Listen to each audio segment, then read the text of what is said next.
Cricket से जुड़ी तमाम खबरें, वर्ल्ड रिकॉर्ड, आईसीसी रैंकिंग और आने वाली सीरीज के शेड्यूल से बाखबर रहने के लिए सब्सक्राइब करें बी ऑफिशियल चैनल को और दबाएं बेल के बटन को ताकि आप हमारी लेटेस्ट वीडियो सबसे पहले देख सकें।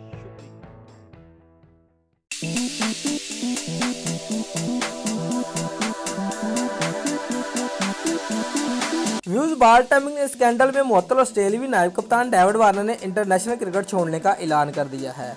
हफ्ते के रोज ऑस्ट्रेलियावी क्रिकेट टीम के साबिक कप्तान डेविड वार्नर सिडनी में प्रेस कॉन्फ्रेंस के दौरान रो पड़े।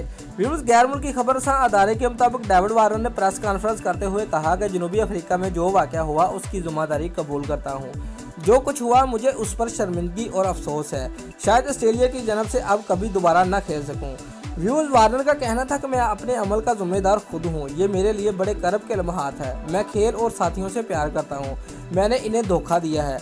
व्यूज ऑस्ट्रेलियन क्रिकेट बोर्ड ने जनूबी अफ्रीका के खिलाफ कैपटाउन टेस्ट में बॉल टैंपरिंग करने पर डेविड वार्नर और स्टीवन स्मिथ पर 1 साल जबकि कैमरन बैनक्रॉफ्ट पर 9 माह की पाबंदी आयद की थी। दोस्तों, अगर आपको हमारी ये वीडियो पसंद आई है तो वीडियो को लाइक और शेयर लाजमी करें और हमारे चैनल को सब्सक्राइब करना मत भूलिए। शुक्रिया।